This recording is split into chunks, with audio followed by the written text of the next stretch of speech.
They say when a baby is born, so is a mother. But while you are there to help your baby grow into the person he or she is meant to be, who is there to help you?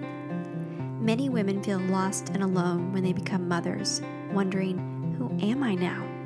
Sometimes it feels like the transformation from woman to mother is as radical as a caterpillar's transformation into a butterfly. Did you know that inside the chrysalis, the caterpillar literally turns into goop before it rearranges itself into a butterfly? This podcast is about the goop, what soul transformation looks like as you transition from being a woman to a mom. Your baby's growth matters, but yours does too. You're not alone. I'm your host, Brittany Ming. Welcome to the Motherhood Metamorphosis. Welcome everyone to this episode of the Motherhood Metamorphosis. I'm your host, Brittany Ming, and today we're talking to Kaitlyn Willing. Kaitlyn graduated from Auburn University as a student mom, passionate about changing the culture around unplanned pregnancies. She is currently the Director of National Operations for a nonprofit she helped build called Baby Steps, and is the host of their podcast, Unplanned and Untold. Although Auburn will always be considered home, Kaitlyn and her husband currently live in Phoenix, Arizona with their 5 beautiful children. So welcome, Kaitlyn. I'm so excited to have you on today. Thank you for having me. So we have a lot of things in common, but we are both moms of 5. So tell us about how old your kids are. Oh my gosh. So they're all stair-stepped. My oldest is almost 12 and my youngest is 3. And it seems like we had babies about every 2 years. So they're all really close in age. Yeah. So mine are, I've got a bigger gap, but I feel like we're still like just like throwing a dart at the dartboard of ages and stages. And I feel like we're hitting like every single one. We've got like teenagerhood, we have preschool age, we have like Oh my everything in between. gosh. So I commend you. I'm sure you're feeling that too as you are moving. You're firmly in the tween years. I think that's a special type of like Oh, learning curve, to say it nicely. truly. I mean, my firstborn is an angel. Let me tell you, like, if I'm going to navigate pre-teenhood with anybody, I'm glad it's with him first. But my husband and I always said, let's just stay in the diaper phase so that we don't ever have to like come back to that. And so that's what we did. We always had a kid in diapers. Is your little 3-year-old like, is he moving out of diapers now? Or are you like fully potty Yeah. trained? She's fully potty trained. So it's really wild. I got 4 boys at first, and then my last one is a girl, and she is a firecracker. She is wild. She is mom and dad mixed together and literally going to change the world one day. I know she is, but navigating a tiny little attitude and tiny little emotions is way different in a little girl than it is with all my boys. I hear you because I have the exact same dynamic. I have 4 boys and then I have a girl. Oh So, my gosh. and That's so cool. she's crazy and we love her so much. So, yeah, I hear you. It's great to Yeah. have a girl and definitely different than having all those boys. So, Way different. Kaitlyn, I am so excited to have you talk about your organization, Baby Steps. I discovered you randomly online, I think on Facebook, and I immediately resonated with the mission of Baby Steps. And so, can you tell us about that organization? Sure. So Baby Steps empowers pregnant and parenting college students to have both their education and their baby. And we do this by providing housing, community, and support. Those are the 3 pillars that we stand on. And so it has originally started as a grassroots effort in Auburn. That is our founding hub, what we will call it. But later on, we came to realize other universities wanted something like Baby Steps on their campus. And so we're in the process of expansion. I'm hoping to open our doors at the University of Alabama really soon. Awesome. So Auburn has this program fully up and running, and you're hoping to go to this next university. So what would a student mom who is involved in Baby Steps encounter on Auburn? Let's say, how has it worked out on Auburn? Sure. So we have a great relationship with the university to where they actually will refer students who come to them in unplanned pregnancy situations to us, kind of like a resource. So if a student mom came to us, we kind of navigate where can we help fill in the gap? What are your needs and how can we help walk alongside of you so that we can get you to graduation and help you be the best student and mother you can be? So usually our student moms fall into 2 categories. They're either resident student moms or community student moms. Our resident student moms actually live at the Baby Steps house. We have a property that's in walking distance from the university. And those resident student moms, their housing is taken care of utilities. They have a food stipend, childcare, all of the necessities to graduate from the university when you don't have that financial support, because raising a baby is really expensive. And that is a huge roadblock for a lot of our student moms. But some of our student moms have great support systems in place. They have parents that are willing to help. Maybe the father of their child is willing to step up and help as well. So they aren't as in a big financial need as some of our other moms. And we call those student moms our community student moms. So they come to our property, the house, once to twice a week for events like enrichment events where we have a speaker come in and talk about savings accounts and banking, or how to change a tire, or maybe developmentally, where is your child at? Pediatric dentistry. I mean, the list goes on and on. They're really great, informal courses that they can take together as a group, along with just the camaraderie of eating a meal together and being amongst other students that are literally walking in the same shoes you are on campus, balancing motherhood and also being on college campus. Yeah, I think that's so great, especially like the community and education that you're providing, because it's not just like, oh, I need support while I'm pregnant or like when I have the baby. It's like, how can I mother in the best way possible when you're in an unexpected situation, but you're also trying to get an education or your path has looked different than you thought it would be. So I want to hear about how you came to you're co-founding this organization, right? So Matt and Michelle Schultz are the co-founders. I kind of just fell into their laps along the way and gave them an insight on what it was like to be a student mom on Auburn's campus, and help them build a program from the inside looking out of somebody who'd walked that life before, with unique insight. So yes, I met Matt and Michelle Schultz in 2013. I had graduated in 2012 and I had a 1 year old at the time. And I'll never forget the day I met Michelle. I wasn't supposed to have a meeting with her, which was crazy. And she's supposed to meet with my boss. My boss had to go. And she's like, I need you to take this meeting with this lady named Michelle. And I'm like, all right, had no clue what I was walking into.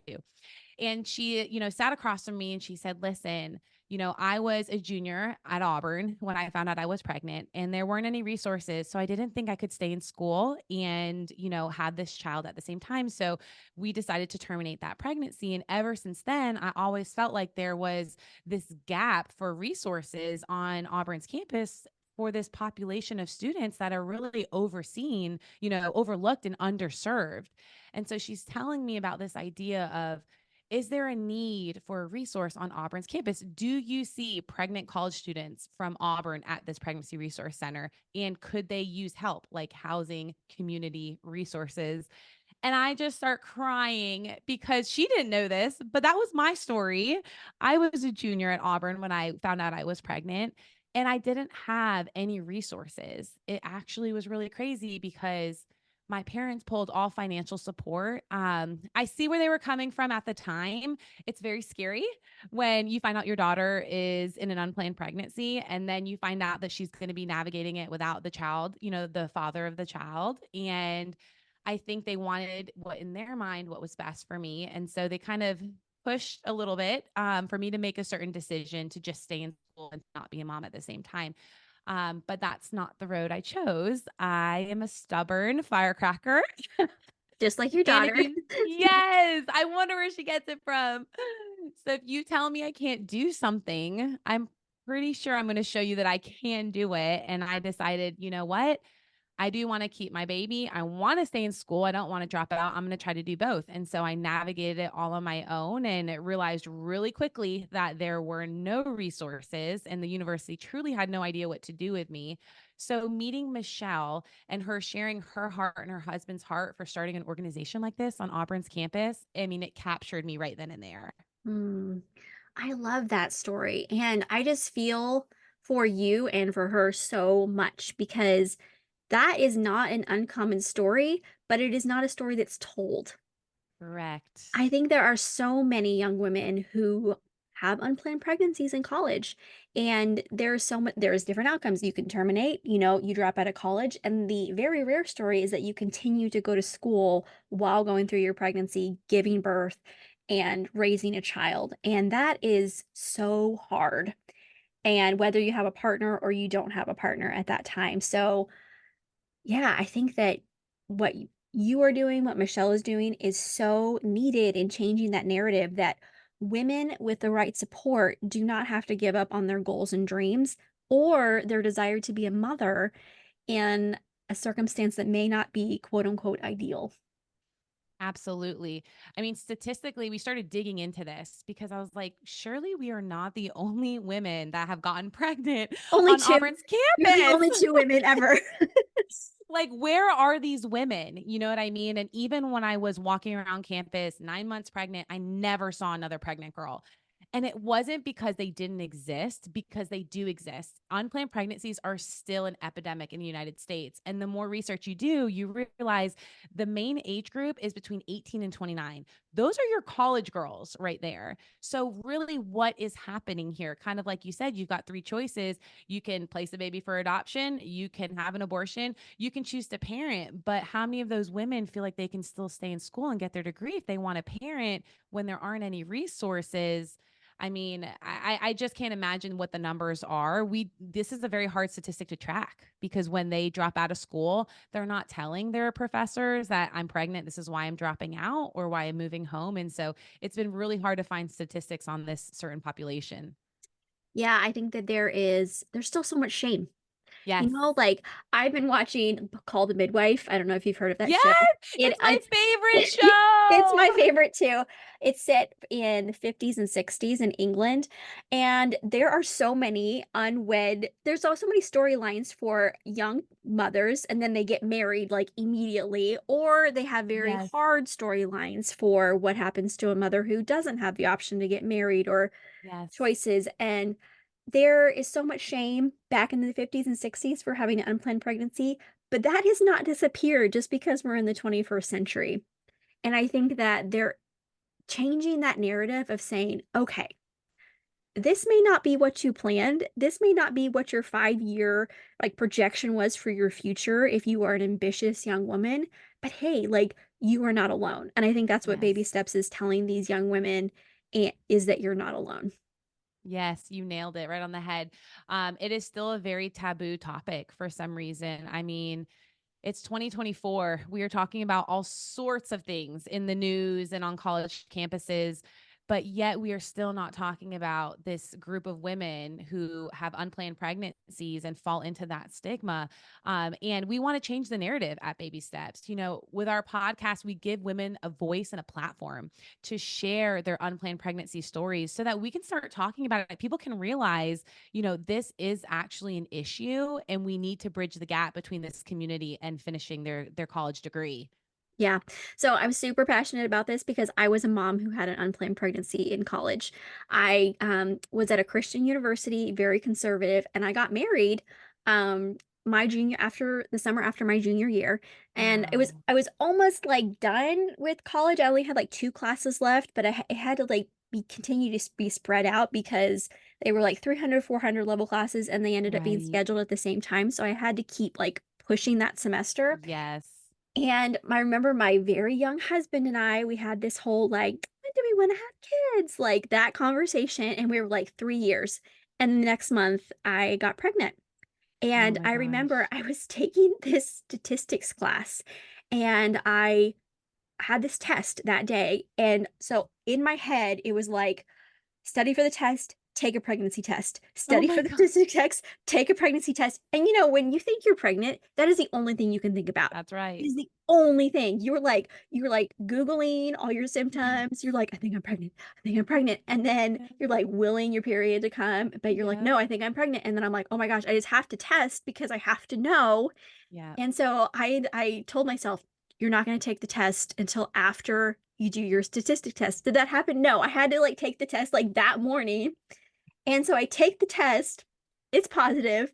I go to And now you got to take the yes, statistics and test so still. then I go to campus and I take the statistic test, and the only thing in my head is like, "You're pregnant. You're pregnant. You're Oh pregnant." my gosh. I applaud you for even going to take the test. I So I mean, think literally. I passed. I think I got like a B. I don't even know. This was a long time ago. And so, but like I am just like shaking the entire Yep. time because I'm 22. We were so poor. My husband Mhm. was working full time, and the idea was that I would finish. He was working full time while I was in school. Then I would start working full time so he could finish his degree because he had a couple classes left. So now we have this pregnancy, and he struggled really hard with Wow. accepting it. And then Yeah. it was twins. Oh my gosh. Double whammy, double portion for you. Yes, unexpected pregnancy, twins, identical Oh, twins. no, no. And it gets better. And it gets better. So, it was just crazy. And so when I graduated with my degree, I was 5 months pregnant. I had a Oh my, cheese the stick stuffed twins. up my graduation robe arm because I was so, like, nauseous. I was, like, munching on cheese as Oh I'm my walking to God. graduation and, like, willing myself not to throw up.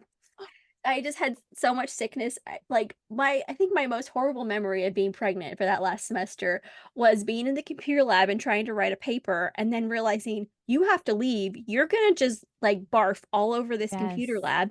And so I like hurried up and went out and I'm like, hold it together, trying to get to my car. And I just like upchucked in the parking lot and then being like, here I am throwing up in a This is parking life. lot at school and then just driving home and being like, that was the most embarrassing moment of my life. Obviously, now that I have 5 Yes. kids, I've had much more embarrassing Yeah. moments, but like You've that felt caught your like a child's vomit in your hand, I'm sure, as a mother. that felt like a low point.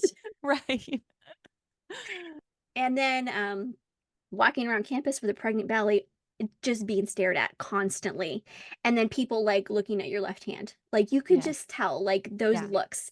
And I was married, but I was very aware that there were no other pregnant women on this Right. campus. And that seeing a pregnant belly, especially on a Christian campus, was Oh, I like, bet. what is wrong with you? And Yeah, so it was just very I just felt very othered. And I'm sure that so absolutely. many girls and so many young women don't want to feel othered. And so, Absolutely. they drop out of school or they choose to terminate or, they make different choices that they may not have made if this unexpected situation hadn't come up. And so that's why I'm so excited about organizations like yours because you are saying, here is a need. We are going to address this need with practical support for these women and help them succeed. So, can you tell us maybe in the terms you can use for protecting privacy, but of women who have come through your program and have changed maybe the narrative that they thought their story was going to go in? Sure. We've had so many stories. Baby Steps has been open since 2017, and we have helped around 26 student moms graduate since that time. Those are the student moms that have graduated. In some capacity, we've helped over 100 student moms in their journey in some capacity, whether they needed resources or anything like that. But it's been an honor to watch a lot of these women who hid behind their hoodies, right? So multiple times we've had student moms come to us and their game plan was to not let anybody know that they were pregnant. Like that is how intense the shame was that they didn't even want to tell their friends that they were pregnant. And so I'll never forget this one girl, she wore a hoodie. It was hot. We live in the South, y'all. Like it is hot and she did not look any bit of pregnant when she wore that hoodie. And, we had to have a conversation when she had to sign up for classes her last semester and she wanted to take all online classes. And we really had to have, you know, the full conversation of why. Like, are we trying to run away from something? Are we trying to hide something? Because this is life. Like, this is actually what your life looks like right now. And I know it's really hard to come to terms with it, but you also have to give people the chance and opportunity to rally behind you Mm, because sometimes we are our worst critic. We are our biggest and loudest enemy in our heads. We play out the narrative, how everyone else is going to act and treat us, and what everybody else is thinking about us. And that's not always the case. And so it was beautiful to watch as we told her, listen, you can't take online classes. Like, you've got to go to class, you've got to finish, as soon as you can while you're pregnant. And to watch her bloom into a confident female mm, that understood, like, yes, I am pregnant. No, I'm not with the father of my baby. I'm going to be doing this alone. But I'm here. And she graduated. She bought her first house last year, like beyond proud of her. She's getting married. She found true love. All of those voices that told her she'd never find a man with a, that's a whole nother narrative when you aren't, with the father of your child, that no man is going to want you and a baby. She beat all the odds and she has such an amazing, successful life right now. And it's been beautiful and an honor to watch women like her really bloom. Yeah, I think that you hit on something really key there is that voice that's in your head. When your story doesn't go the way you thought it was going to go. Just like we had that 3-year plan and then like, oops, like now Yeah, we're pregnant. Now we're having twins. Like what is that going to look like? If you're good. your voice in your head is mean to you, you need to find different voices to input in. And Hmm. if you can't make the voice in your head kind, you need to find outside voices that can speak kindness into you. Because getting out of that funk, and I have been in that Hmm. funk so many times as a mom, like you've messed up, you were not good enough, like you what did you do to get into this situation? Like you're not being smart about your birth control or your family planning or like whatever it is. I think that can be so hard and it can just color your whole motherhood experience because if your motherhood experience starts out as unplanned, you're already kind of sinking into a place where you're having to scramble back up to maybe a good mental place and the way you're thinking about your life. Absolutely.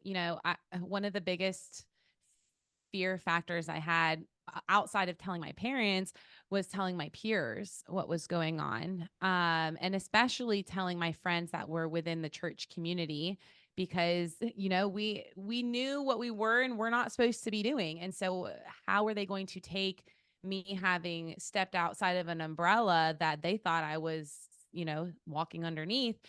And I remember having this conversation with these girls and telling them, listen, like, I'm pregnant. I'm about to start showing. Like, you don't have to sit with me anymore at church. Like, I made this whole narrative in my head and gave them permission to not be friends with me anymore because I thought that'd be easier. Let me break up with you before you break up with me, type thing. And that was not what I received on the back end of that conversation. They were like, oh my gosh, like, no way. We're going to be here to help you. Like, what do you mean not sit with us anymore? And so I think we can be our harshest critic. I think fear is a very, very powerful emotion. And it, like you said, if we are not getting words of affirmation or kind words from other people, it can really put you in a deep, dark place. Yeah, especially, and I think pregnancy, especially your first pregnancy, can be such a tender, vulnerable time where you are stepping into something that's completely new and you Hmm. need supportive people in your life. Whether that's from peers, whether that's from a mom or a grandma or a mother figure in your life, or organization like Baby Stitch, which I think is so important because they're not saying, they're not shaking a finger. They're not like saying, well, you should have been smarter, or what are you going to do now? Or you aren't you, yeah, all those messages that we think that maybe we even deserve to get. There's grace. Yes, There is another voice that can speak into a situation that is unplanned and uncertain, and there's another path that maybe doesn't look as dark as you thought it might look. absolutely. So you graduated and you had a 1-year old. So what did that look like, that last year of school, going through your pregnancy and finishing school? It was hard. Like you said, on campus, there is a huge stigma. You have a belly. I wasn't married, and the father of my child did not want to parent. But I still wore a fake wedding band on my hand because I knew people, you see the eyes drop to your belly, they come back up and they go to the finger. Yep. And they want to see, I mean, it is, you can't deny it. It just kept happening.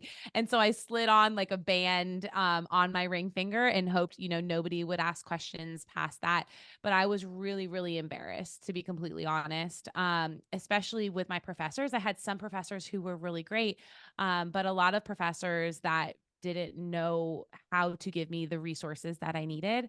One of them actually sent me to the Office of Disabilities, and being pregnant is not a disability.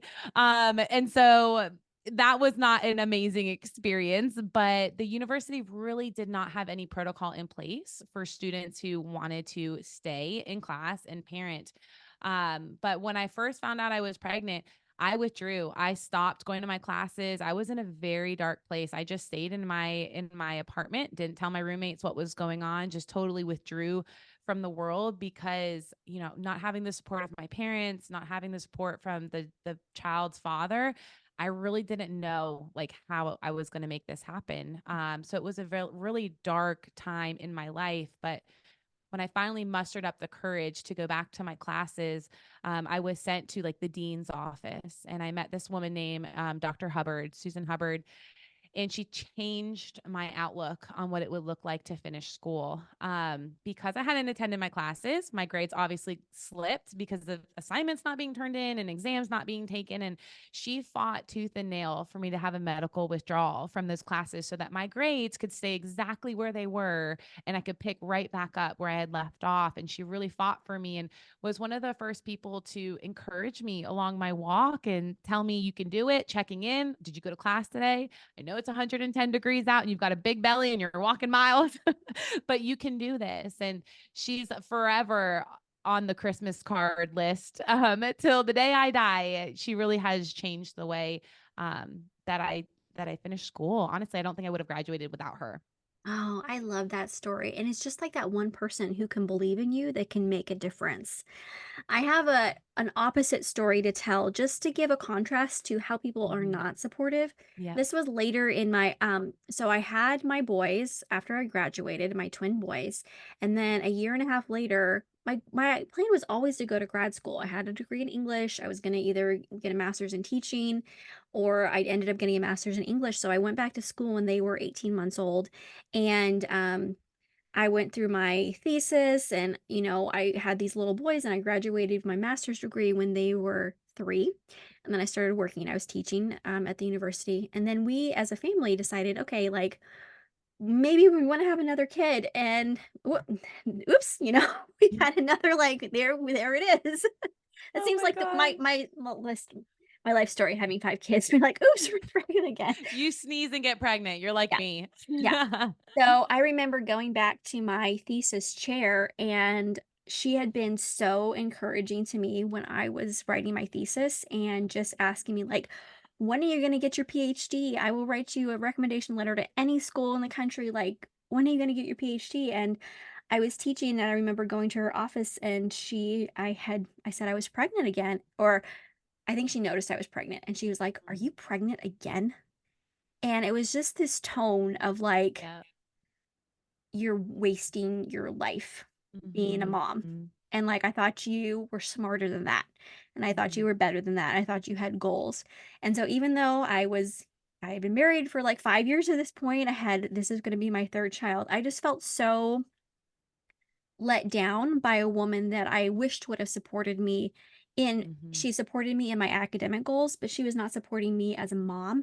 And so I think that that woman who came alongside you and said, "I'm going to support you as a mom and I'm going to support your academic goals," that is the women that change the world. Like, those are the Absolutely. women that uphold other women and don't tear them down, whether they are choosing motherhood, choosing their academics, or choosing both, because Yeah. it's not mutually exclusive. Women can achieve their goals, but they need support and they need encouragement. Absolutely. And honestly, those women are rare to come by. I kissed a lot of, ugly frogs prior to that. I mean, I was in a sorority at the time when I found out I was pregnant and I didn't know what they were going to say, but I did not think that they were going to try to push me out of the sorority. That was really shocking to me because I'd had 4 years of repeating, sisterhood and all these things that we are a family. Well, you are a family and this is a sisterhood until X, Y, and Z. And that part I did not know. And so when my sorority found out I was pregnant, I knew they had found out because my friend requests on Facebook started blowing up. Girls that were older, girls that were younger.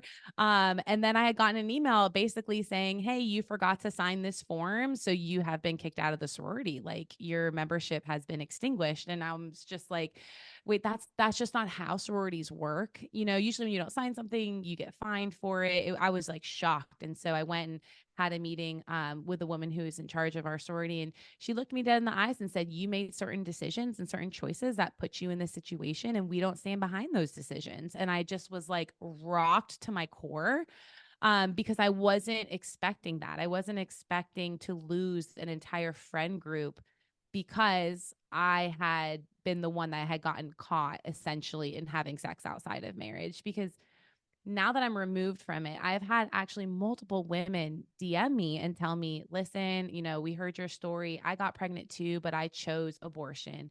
Or, I dropped out. Like, I was not the only female in that sorority to get pregnant, but I was the only one to step up and say, I'm going to stay in school.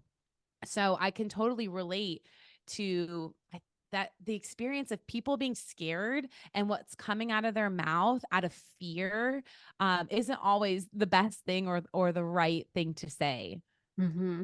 I think those are the stories that we end up repeating to ourselves and that end up shaping that inner self and that inner voice that can perpetuate shame. And, Sure.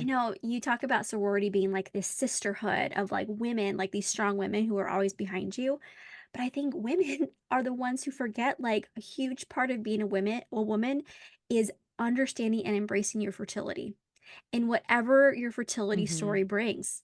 Maybe, your fertility's ticking along fine. Maybe you are somebody who struggles to conceive and you need women around you to support you. Maybe you're somebody who gets pregnant unexpectedly, but you still need women around you to support you because women are supposed to be the ones who are like, I understand what it means to be a woman. I understand what it Exactly. means to have female fertility and Mm-hmm. to, go through your cycles and to go through a pregnancy and to go through birth. Like those are the like I that's what it means when you say women need to support women is Mm-hmm. supporting what it means to be a woman. Mm-hmm. And conceiving and carrying a child is a huge part of that. But I think that, like all those women probably had never carried a child to term, and so like their immaturity was speaking there. That's when they needed Mm-hmm. an older woman in their life to be like, okay, honey, we're going to set you straight about what it means to be a woman who supports Yes. women. So, I think that's why these kind of conversations are so important because this podcast, I am just passionate about sharing women's stories and Mm-hmm. passionate about empowering women to make choices that are both supportive. They are maybe something that women haven't thought about before. And they're like, wow, even though I haven't encountered that specific situation, now that I'm hearing somebody else's story, I can think about it differently. And I Mm-hmm. hope that the older women or the younger women who are listening to this can take something away when they encounter an unexpected pregnancy. So, what would you tell a young woman who's listening to this podcast, or maybe even a woman who was pregnant in college and has a negative inner voice about that? However, the pregnancy turned out, what would you tell her if she's walking the same path that you did? So I always go back to this quote of you can do hard things. And I repeat it to myself on the daily and to my children. We as women are resilient human beings. Let me tell you, there's not a woman that I've ever met that's experienced an unplanned pregnancy that is not strong, that has grit, that has not figured out life past that. They have, in the moment, it may feel like your life is over and everything you worked so hard for is gone. And this is just not the plan that you thought, you were going to have for your life or for yourself.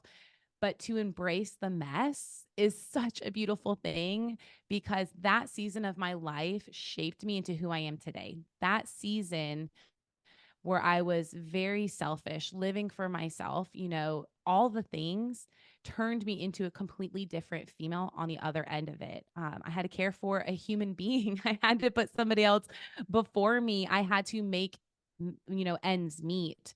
And I know without a shadow of a doubt, I would not be where I am today had I not had that experience. I just wish women would embrace the mess a little bit more and talk about the mess. I think we live in a society where we only want to show the good sides, the good parts, the highlights of our life. Um, but those aren't always what happens, that we all walk in our own messes. And it's a beautiful thing to come together and share the real raw moments of you and share with people how that has turned you into a confident human and how you are honestly changing the world with your narrative, with your story, and with your past. Yes, yes, I love that. To end up our time, this ties right into it. I'd like to ask guests to answer a question, and this is one of the ones I love to ask. Finish the sentence. I'm proud of myself for something huge or something that happened this morning. I'm proud of myself for being resilient. truly. The unexpected and the unplanned happen all the time, and it's how you handle those moments and how you move forward and progress in life, and that builds your character, and that will add to the resiliency that you possess. So I'm proud of Yeah. being resilient. Yeah. And I think I just want to add to that resiliency. Sometimes women feel like they have to do it to be resilient and strong. You just have to do it by yourself. Like you have to like grab onto something that's only in them, but that's not true. Like That's right. resiliency can be about being vulnerable and asking for help. And so I Absolutely. know that you are doing that through baby steps. And I'm just so happy that you shared this organization that is at Auburn and is growing. And I hope one day it will be at universities and colleges throughout the United States so that girls and women can have different choices and different options. Absolutely. I agree with you. You know, YMCA is the household name. Everybody knows what that nonprofit is.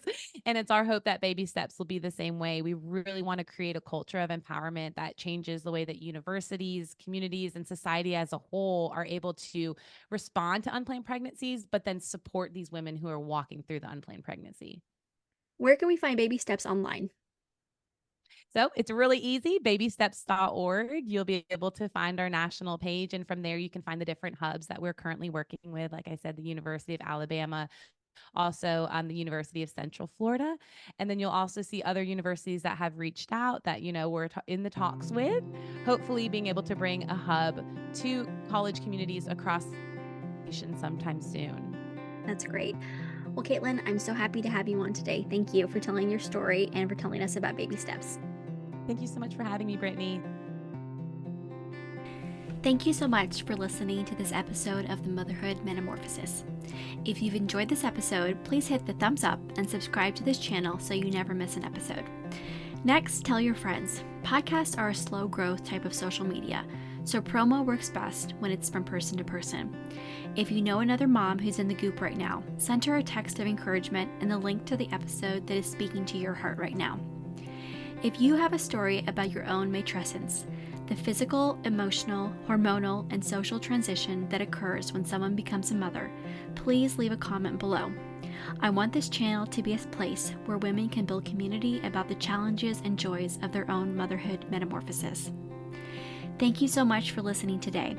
I hope it encouraged you and gave you some good food for thought. If you ever have any questions, comments, or you'd like to reach out to me personally, you can email me at brittanyaming@gmail.com.